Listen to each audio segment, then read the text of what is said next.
ठरलं तर मग या मालिकेच्या 16 मार्चच्या जबरदस्त एपिसोडमध्ये इकडे सगळे आता सुभेदार छानपैकी होळी खेळत असतात.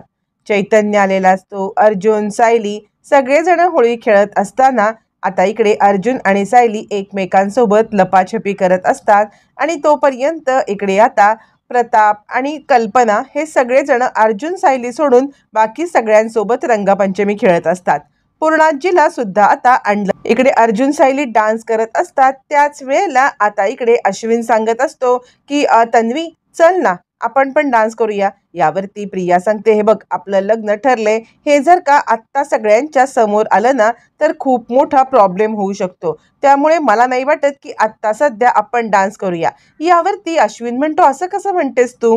अगं आपलं लग्न ठरलंय ही गोष्ट काही सगळ्यांच्या समोर येण्यासारखी नाहीये ना, आपण मित्रमैत्रीण म्हणून पण डान्स करू शकतो ना. यावरती प्रिया म्हणते, ठीक आहे मग आपण डान्स करूया. असं दोघं जण डान्स करायला येतात. त्यावरती आता इकडे जरा प्रतिमाला डाऊटच येतो. प्रतिमा म्हणते, काय ग सुमन, हे दोघं जण कसे काय डान्स करतायत? यावरती सुमन म्हणते, हल्ली काय मित्रमैत्रिणी सुद्धा डान्स करतात ना. पण प्रतिमाला का कुणास ठाऊक डाऊट आलेला असतो की काहीतरी गडबड आहे. काल सुद्धा होळीच्या वेळेला हे दोघं जण म्हणजे आपल्यापासून काहीतरी लपवत होते.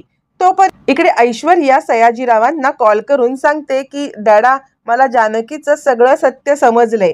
महिपत शिकरे ज्या माणसाला शोधतोय ना त्या मधुकर पाटलाला जानकीने आमच्या आउट हाऊसमध्ये ठेवलंय.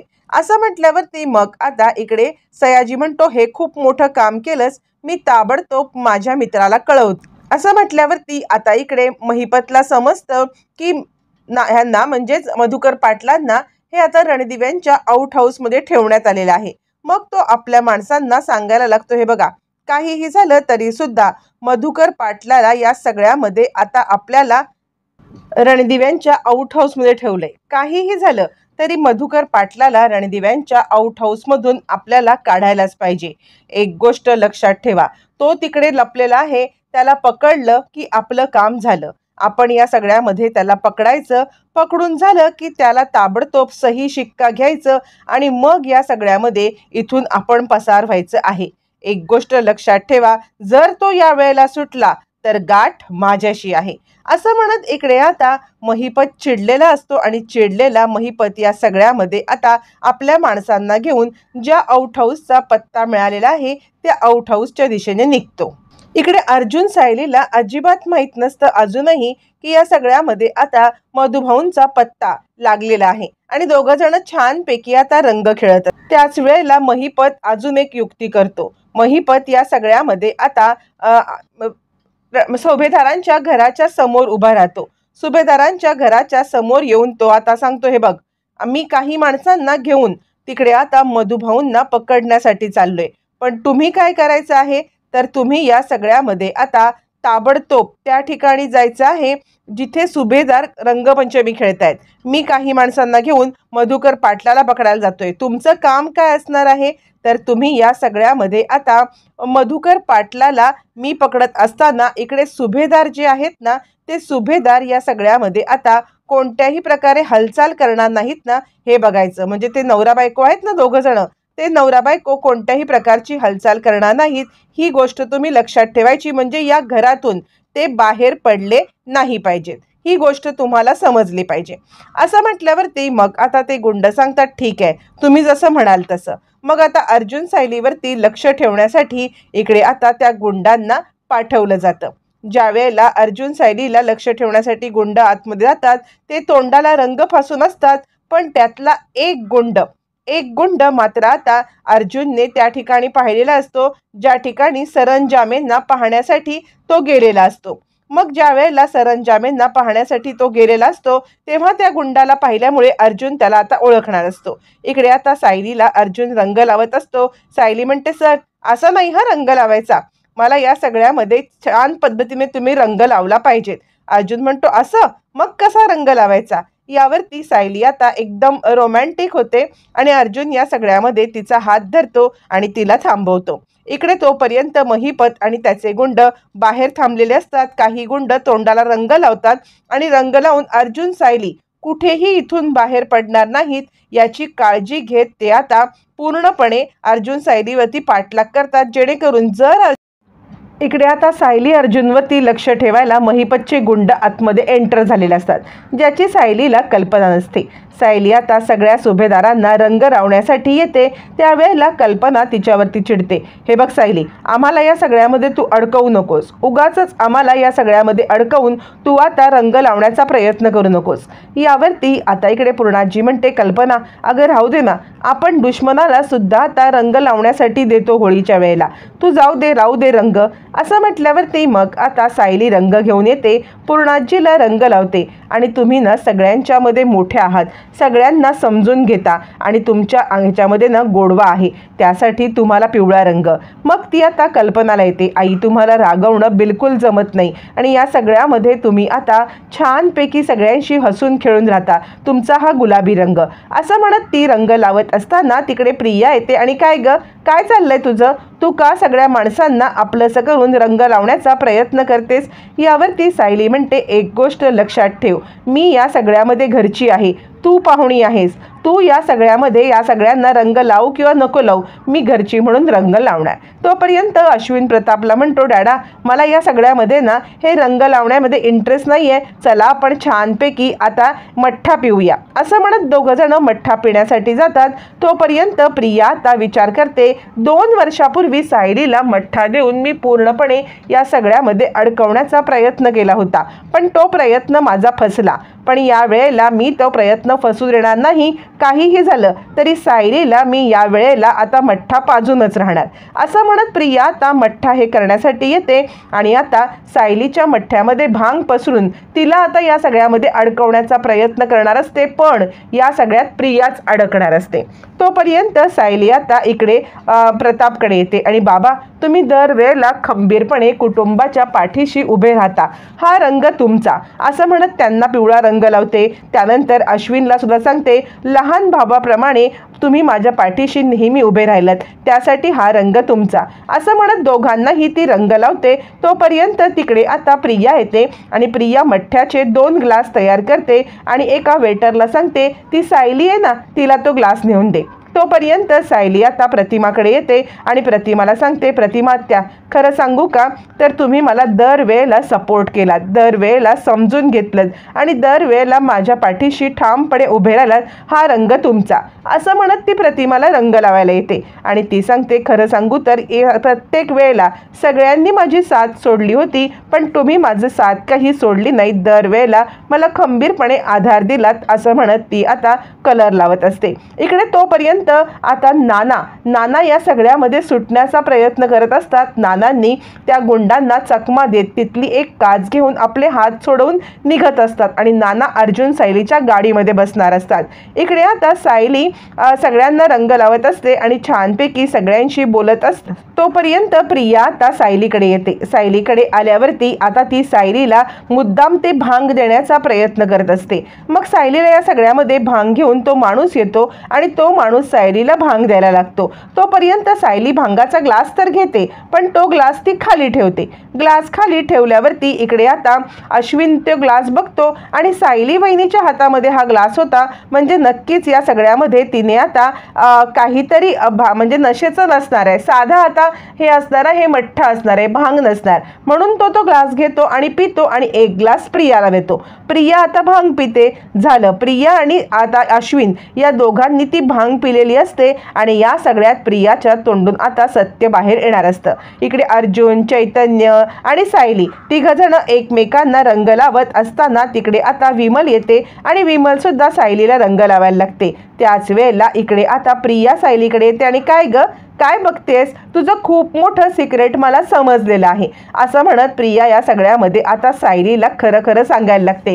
कारण आता ऐश्वर्याने सयाजीरावांनी महिपतने प्रिया आणि नागराजला सांगितलेलं असतं की मधुभाऊ कुठे आहेत आणि रणदिव्यांच्या आउट हाऊसमध्ये सायली मी त्यांना ठेवलेलं आहे आणि त्यांना शोधायला आम्ही चाललोय, म्हणून तुम्ही दोघंजण अर्जुन आणि सायली यांच्यावरती लक्ष ठेवा, जेणेकरून ते बाहेर पडणार नाहीत. ज्याप्रमाणे महिपतने त्याची माणसं पाठवलेली असतात, त्याचप्रमाणे नागराज आणि प्रियाला सुद्धा तिकडे आतमध्ये पाठवलेलं असतं. आणि त्याच वेळेला अचानकपणे भांग प्यायल्यामुळे प्रियाच्या तोंडून सत्यवधून निघून जातं की हे बघ, तुझू ना मधुभाऊंना कुठे ठेवलेस ते मला माहिती आहे. यावरती आता सायली गडबडते.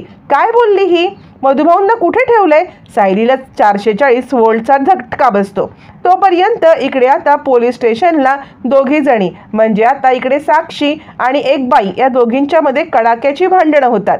साक्षी आणि ती बाई कडाक्याचं भांडायला लागतात आणि दोघी कचाकचा भांडत बाहेर येतात. त्यावेळेला आता इकडे ती वॉर्डन म्हणायला लागते, हे बघा तुमची भांडणं बंद करा. या सगळ्यामध्ये ना मी मोठ्या साहेबांना बोलवीन आणि तुम्हाला मोठ्या जेलमध्ये पाठवीन. यावरती ती सांगायला लागते, ठीक आहे पाठवा पाठवा, या छोट्या जेलमध्ये राहून आम्हाला कंटाळा आलाय, आम्हाला मोठ्या जेलमध्ये पाठवा. आता त्या जेलमध्ये, ज्या जेलमध्ये ऋषिकेशला डांबून ठेवलेलं असतं, त्या जेलमध्ये आता सध्या साक्षी आणि ती बाई असते. इथून त्यांना हलवण्याची तयारी होत असते. मग साक्षी इकडे तिकडे बघते. मोठ्या जेलमध्ये हलवेपर्यंत तिच्याकडे थोडासा वेळ असतो. मग साक्षी तिथे असलेला एक चार्जिंगचा फोन घेते आणि फोन करून ती आता महिपतला कॉल करते. हे सगळं ऋषिकेश ऐकतो. महिपतला ज्या वेळेला ती कॉल करते त्यावेळेला ती महिपतला सांगायला लागते, डॅडा बरं झालं तुला त्या मधुकर पाटलाचा पत्ता कळालेला आहे. मधुकर पाटील रणदिव्यांच्या आउट हाऊसमध्ये आहे ना. मला मगाशी तू छोटा फोन पाठवलास त्याच्यावरती मला समजलं होतं. पण एक गोष्ट लक्षात ठेव, त्या मधुकर पाटलाला पकड, त्याचा पहिला जबानी घे आणि त्याला संपवून टाक. त्या जानकी रणदिवेच्या आउट हाऊसमध्ये तो लपून बसलाय ना, जा लवकर. ऋषिकेश हे सगळं ऐकतो आणि अरे बापरे, मधुभाऊंचा पत्ता जर का या महिपत शिखराला लागलेला आहे तर जानकीच्या जीवाला आणि मधुभाऊंच्या जीवाला धोका आहे. ते काही नाही, मला जेलमधून बाहेर पडायला पाहिजे. तोपर्यंत आता इकडे ताबडतोब समजतं लगेचच आता सायलीला की ऐश्वर्याला म्हणजे ऐश्वर्याने सांगितलंय सयाजीला, सयाजीने महिपतला आणि महिपतने प्रियाला. प्रिया आता बोलल्यावरती सायली तिचा हात पकडते. बोल, काय कळलं तुला? काय मधुभाऊंचं सत्य? बोल लवकर. यावरती प्रिया सांगायला लागते, मधुभाऊंचं सत्य मला समजलंय. मधुभाऊ या सगळ्यामध्ये जानकी रणदिवे यांच्या आउट हाऊसमध्ये आहेत ना. मला समजलंय ते जानकी रणदिवे यांच्या आउट हाऊसमध्ये कसे गेले ते. यावरती मग आता सायली इकडे गडबडते आणि सायली आता सांगायला लागते, काय बोलतेस तू? कशाबद्दल बोलतेस? आउट हाऊसमध्ये? कोणत्या आउट हाऊसमध्ये? त्यावरती ती सांगते, तू कितीही लपवण्याचा प्रयत्न कर तरी मला समजलेला आहे मधुभाऊ महिपतपासून तू सुखरूप ठेवण्यासाठी रणदिव्यांच्या फार्म हाऊसवरती त्यांना नेऊन ठेवलेस असं म्हटल्यावरती आता मात्र इकडे सायली घाबरते आणि ती विचार करते, हिला जर का ही बातमी कळले तर महिपतपर्यंत ही बातमी पोहोचलेली 100% आहे. मला ताबडतोब जानकीला कळवायला पाहिजे. त्यानंतर मग आता ती इकडे ज्या वेळेला अर्जुन रंग लावत असतो तेव्हा त्याला ज्या वेळेला सरंजामेंच्या इथे त्या एका माणसाला पाहिलेलं असतं ते आठवतं आणि तो विचार करतो, हा माणूस त्या सरंजामेंना भेटायला गेलो तेव्हा सुद्धा त्या बारमध्ये होता आणि आत्ता पण हा माणूस इथे काय करतोय? नाही नाही, काहीतरी गडबड आहे आणि या सगळ्यामध्ये मला या गडबडीचं सत्य शोधून काढायलाच पाहिजे. आता ज्या वेळेला हे सगळा विचार आता इकडे करत असतो लगेचच अर्जुन, त्यावेळेला सायली येते. अर्जुन सर खूप मोठा प्रॉब्लेम झालाय. अर्जुन म्हणतो, काय झालं? यावरती सायली सांगते, सगळ्यात महत्त्वाचा प्रॉब्लेम हा झालाय की प्रियाला समजलंय की मधुभाऊ कुठे आहेत. ती मला आत्ता म्हणत होती की मधुभाऊंना तू जानकी रणदिवेच्या आउट हाऊसवर ठेवलेस ना, काहीतरी गडबड आहे. यावरती आता अर्जुन घाबरतो आणि काय म्हणताय, ताबडतोब आपल्याला तिकडे जायला पाहिजे. इकडे तोपर्यंत प्रिया नागराजला सांगत असते, हा मधुकर पाटलाला रणदिव्यांच्या आउट हाऊसवर ठेवलाय, महिपत त्याला पकडायला चाललाय. आता नागराजला कळतं हिला भांग चढले, ही या सगळ्यामध्ये आता 100% इथे काहीतरी गोंधळ घालणार. पण त्याला हे माहीत नसतं की यांनी सांगितलेलं आहे ऑलरेडी प्रियाने सायलीला. म्हणून तो तिचं तोंड धरतो आणि बाहेर असलेल्या महिपतच्या गाडीच्या दिशेने आणतो आणि तो सांगायला लागतो, महिपत थांब असं म्हणत तो महिपतच्या गाडीच्या इथे घेऊन येतो आणि आता प्रिया महिपतच्या गाडीच्या समोर येऊन उभी राहते. त्यावरती महिपत म्हणतो, आता काय नागराज शेठ, हिने काय माती खाल्ली? यावरती नागराज म्हणतो, माती नाही, चांगला मोठा दगडच खाल्लाय.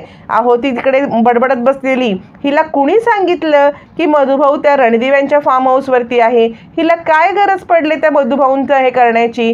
ही ना ही पुरती आपल्याला अडकवणार आहे, त्यामुळे आत्ताच्या आत्ता हिला घेऊन आपण बसूया गाडीमध्ये. यावरती आता इकडे नागराज सांगायला लागतो आणि महिपत म्हणतो, मी इकडे थांबलोय का माहिती आहे का, अर्जुन आणि सायली बाहेर पडणार नाही. माझी माणसं गेलेत तिकडे मधुभाऊला अटक करायला, पण तोपर्यंत जानकी आणि इकडे आता ऋषिकेश तिकडे अडकलेत. पण जानकी आणि ऋषिकेशला तिकडे माणसं अडकवतील. ऋषिकेश जेलमध्ये आहे, पण अर्जुन सायली इथून बाहेर नको पडायला म्हणून मी इथे थांबलोय. यावरती प्रिया कारमध्ये बसते आणि तिची बडबड चालू असते. म्हणजे काय, आता कुणाला मारायचं, आता काय करायचं, हे तिचं बोलणं चालू असताना आता इकडे त्याच वेळेला नेमकी प्रतिमा समोर येते. आता त्यावेळेला मधुभाऊंना अटक केली का असं विचारण्यासाठी महिपत फोन करतो आणि समोर पाहतो तर काय, तिकडे आता प्रतिमा आलेली असते. प्रतिमाने त्याला पाहिलेलं असतं. प्रतिमा त्याला पाहते आणि जोराजोरात ओरडायला लागते, हा बघ तो माणूस, हा बघ तो माणूस, मी ज्या माणसाने जाळलं असं बोलते ना, मला जो समोर दिसतो ना तो हाच माणूस आहे, तो हाच माणूस आहे. अस्ताव्यस्त तो माझ्यासमोर येतो, माझ्यासमोर येऊन तो मला मारण्याचा प्रयत्न करतो. मला जो जाळ दिसतो तो हाच माणूस आहे, तो हाच माणूस आहे. आता इकडे सगळी घटना प्रतिमाच्या समोर उभी राहिलेली असते आणि प्रतिमा त्या माणसाला ओळखते. त्यावरती कल्पना म्हणते, काय बोलतेस तू, कोण माणूस तुला मारायला येतोय. यावरती मग आता सांगायला लागते इकडे प्रतिमा, अगं हा बघ, मी तुला म्हणते ना, मला खूप आगीला पाहिल्यावरती भीती वाटते, मला आगीला पाहिल्यावरती भीती वाटते ती याच कारणासाठी.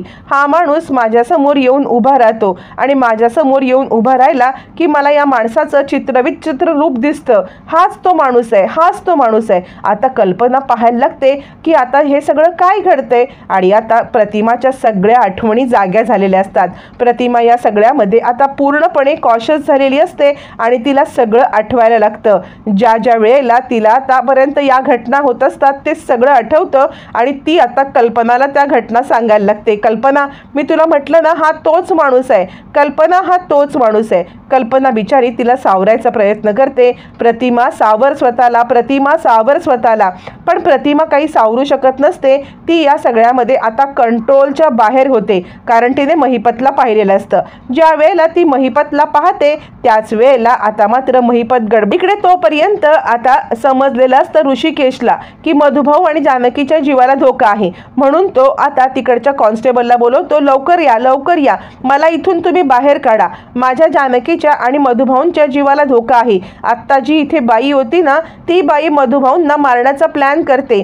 तिच्या माणसांनी माझ्या आउट हाऊसमध्ये गेले, प्लीज मला सोडा, मी लगेचच परत येईन. कॉन्स्टेबल म्हणतात, हे बघा, मेन पोलीस ऑफिसर इथे नाही आहेत आणि त्यामुळे आम्ही तुम्हाला सोडू शकत नाही. आता ऋषिकेशला काहीही झालं तरी इकडे आता सायली सांगत असते, अर्जुन सर ताबडतोब निघूया, तिकडे जर का मधुभाऊंच्या जीवाला धोका असेल, ते लोक मधुभाऊंना मारतायत, त्याच्यावरती सही घेतील आणि हे करतील. असं म्हटल्यावरती आता अर्जुन आणि सायली गेटच्या बाहेर पडू नये म्हणून जो महिपत दारात पहारा देत बसलेला असतो, त्या महिपतला ज्या वेळेला आता इकडे प्रतिमा पाहते त्यावेळेला महिपत हादरतो. नागराज शेठ, नाही, आपल्याला इकडे थांबून चालणार नाहीये. तितक्यातच प्रिया म्हणत असते, मधुकर पाटील आता अडकले रणदिव्यांच्या फार्म हाऊसमध्ये. यावरती आता इकडे महिपत म्हणतो, काय नागराज शेठ, मी त्या मधुकर पाटलाला पकडू, अर्जुन सायलीला थांबवू, या प्रतिमाला फेस करू का ह्या प्रियाला सांभाळू, काय चाललंय काय तुमचं. यावरती नागराज म्हणतो, महिपत तुला इथून निसटायला पाहिजे,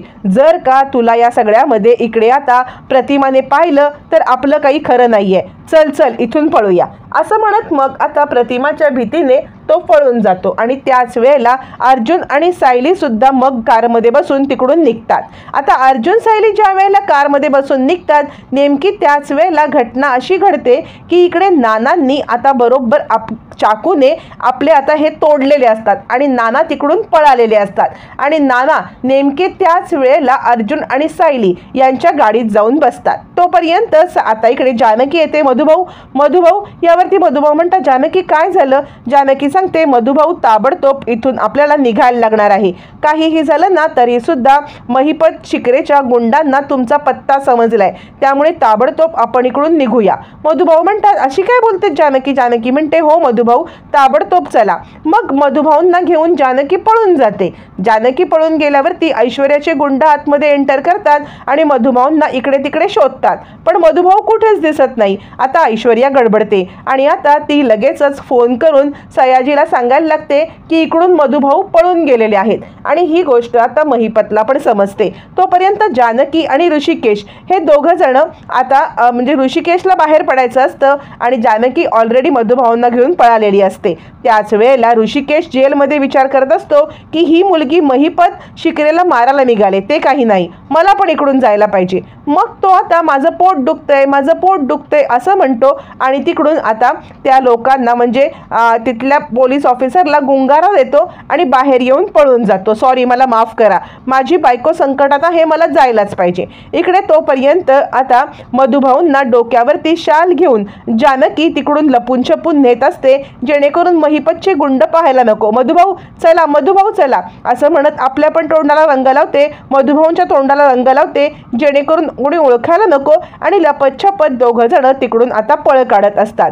त्याच वेळेला नेमके आता नाना, अर्जुन आणि सायली यांची गाडी दिसते।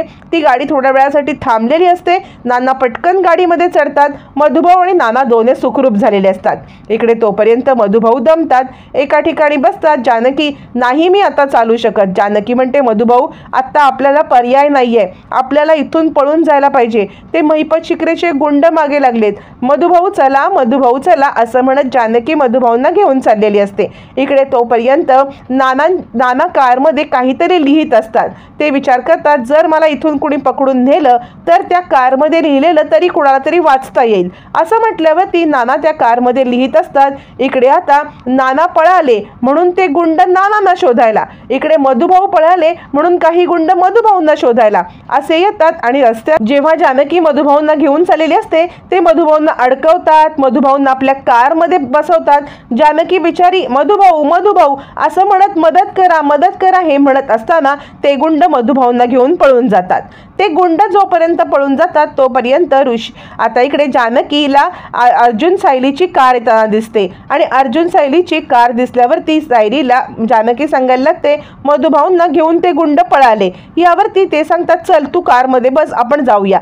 जानकीला माहित नसतं की याच कारमध्ये नाना सुद्धा बसलेले आहेत। ते लोक मधुभाऊंच्या कारचा पाठलाग करत असतात आणि आता मधुभाऊंची कार थांबवली जाते। कार थांबवल्यावरती अर्जुन एकदम डॅशिंग एंट्री करतो आणि डॅशिंग एंट्री करत तो आता मधुभाऊंना वाचवण्यासाठी सगळ्या गुंडांच्या सोबत लढायला लागतो। तोपर्यंत पोलिसांना गुंगारा देऊन पळालेला ऋषिकेश माफी मागून तिकडून तडक निघतो। पोलीस थांबवायचा प्रयत्न करत असतात पण ऋषिकेश निघतो आणि तो ऐन वेळी अर्जुनच्या मदतीला धावून येतो। आता ऋषिकेश ज्या वेळेला येतो तो नानांच्या कारच्या पुढेच उभा असतो। नाना त्या कारमध्ये असतात। नानांना काहीतरी चाहूल लागते। जानकी, ऋषिकेश तुम्ही दोघं इकडे आहात का? मग नाना कारमधून बाहेर पडतात। ज्या वेळेला नाना कारमधून बाहेर पडतात आणि त्याच वेळेला इकडे काही गुंड मागच्या कारमध्ये उभे असतात, ते नानांना बाहेर पडताना पाहतात आणि आता नानांना पकडण्यासाठी ते येतात। नाना आता ऋषिकेश असं म्हणत असताना नानांना ते किडनॅप करतात। तोपर्यंत गुंडांशी भांडून मधुभाऊंना सोडवलं जात। काठ्या लाठ्यांच्या वारामधून मधुभाऊंची सुटका केली जाते आणि गुंड आता इकडे ऋषिकेश आणि आता अर्जुन यांना घाबरतात, दबा धरून बसतात। तोपर्यंत जानकी आणि सायली मधुभाऊंना घेऊन चाललेले असतात पण त्याच वेळेला एक गुंड येतो आणि मधुभाऊंवरती गोळी चालवायला लागतो। ज्या वेळेला तो मधुभाऊंवरती गोळी चालवणार जानकी आपल्या हातावरती ती गोळी घेते आणि आता या सगळ्यामध्ये जानकीला हाताला गोळी लागते। सगळेजण घाबरतात। जानकी असं म्हणत जानकीला वाचवायला येतात।